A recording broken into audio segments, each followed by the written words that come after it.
Morning, everyone. Welcome back to this Saturday's Walk and Talk. For the last few Saturdays, I've been talking about technology and how it's impacting our lives. I think a couple Saturdays ago, I talked about when was an appropriate time to introduce technology into your kids' lives. And then last week, I talked about how technology, social media is impacting us as parents and how we raise our kids. This week, I'm going to continue along the trend of how technology is influencing how we act as people. And so I'm going to talk about manners. Now, as an elementary school principal, I see firsthand how often manners are talked about in homes. Because whether you like it or not, your children are showing up with their home into our schools every single day, especially in elementary school. There's no secrets. Some stuff we want to hear, some stuff we don't want to hear. Some stuff's very interesting.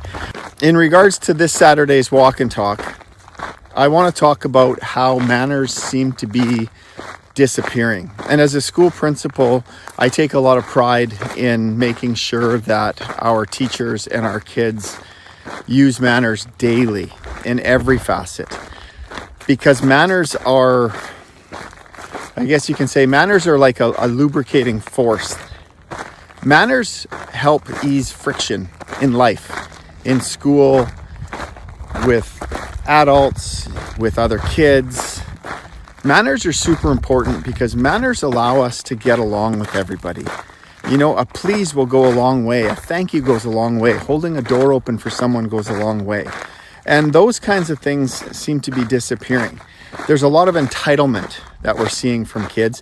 And quite frankly, a lot of entitlement we're seeing from adults as well. But manners are super important for our kids to get through life because manners smooth things out, because life is full of friction. You know, life is full of ups and downs and conflict and difficult things. And I find the more polite I am, or I find the more polite a kid is, or I find the more polite another adult is, the easier they are to deal with. And so, you know, manners are about respect, and manners are about courtesy, and manners are about being considerate and kind and empathetic. And the theme of all of my walk and talks, and of course the theme of the emotional schools framework that I deliver in my school and other schools, is emotional intelligence.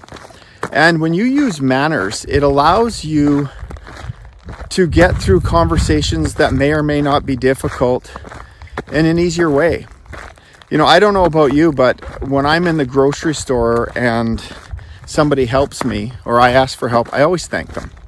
Or when I finish paying for my stuff, I thank the cashier. You know, what I find more and more now is that cashiers aren't even saying thank you. Like, that customer service is gone. And it actually turns me off to the point where sometimes I don't want to even go back to that store. So my plea, I guess, my attempt here is to get people to get back to a place where manners become important again, and where we hold kids accountable to use manners. Manners are important for kids and adults, but specifically here, they're important for kids because they help them tremendously in social situations as well. I think of how often when kids are playing at recess and lunch and on the playground, the kids who have better manners than other kids get in way less conflicts than their peers. And kids who are rude and disrespectful and pushy and whatnot, those kids struggle because it's frustrating for kids. Kids who don't have manners run into more roadblocks than kids who do have manners. Manners are not only important for kids, but they're important for adults.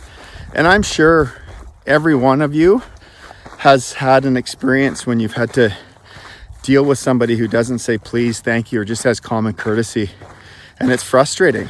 And there are probably a lot of people that you work with, or people that you associate with, or people that you encounter when you're in the community that have manners, and it makes you want to interact with them, and it makes you want to be friendly back and engage with them.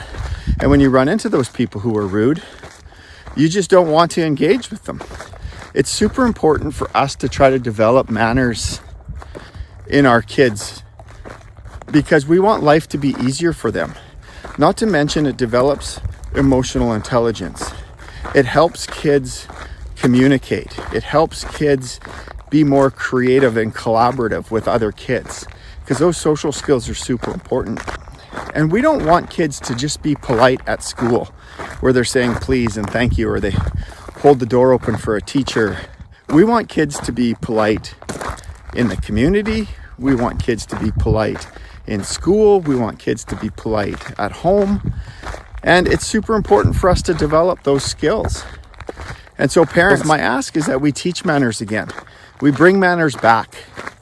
It's super important for developing emotional intelligence. It's super important for making life easier and more smooth. And we all need to do our part. So parents, you need to make sure that you're getting your kids to say please and thank you and you're welcome, and teach them how to get the door when mom's coming in with a bag full of groceries. And the other piece as adults is where we have to model that behavior. If we expect our kids to say please and thank you, we should also be saying please and thank you. We have to model that. I don't know how many times as a school principal working in schools, I've had teachers demand politeness and respect from kids, yet they turn around and they don't model it. At the school I'm at right now, we say, every morning we say Yadikshin 1-1 to each other. Staff, students, everybody says it, and yes, it's us learning Inkakletmik and wanting to be better with our culture and our language, but you know what the beautiful thing about saying Yadikshin 1-1 every morning is, and greeting people with a good morning like that, is that everybody does it. They take pride in doing it, and it changes the tone of the school right off the bat. And you'd be surprised how often I've worked in schools where teachers will walk by each other and they won't even say good morning. Or if I'm in a grocery store or at a gas station or wherever doing business in the morning, and employees don't say good morning. I kind of like what Walmart does. They have the store greeters there saying good morning, but it sets the tone, and when you have good manners, it means society is going to run better. I'm so tired of the world we live in terms of how we live in this place where hatred seems to fill our void. It's like this divisiveness. We need to get away from this place where we're angry all the time. Where we walk down the street and we're mad and we can't just be better for each other. I'm going to give you an example of good manners. So tomorrow the 49ers play the Seahawks. This is for my friends.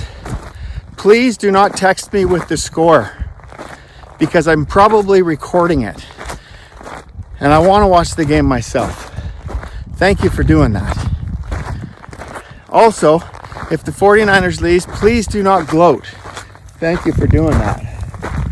Oh, I got a little visitor here. Good morning, horses. How you doing, buddy? Hi. Look at that guy. Good morning. Hey, there's a good morning right there. Only in Merritt. Hey, go for a little hike. There's some horses, although I'm probably on somebody's ranch land here. The point being is that we need to do our due diligence as parents. We need to do our due diligence as educators. And we need to bring it back. We need to bring back kindness and politeness and respect. And we need to start acknowledging people in a positive and friendly way, because it sure makes life a lot easier and smoother for everyone.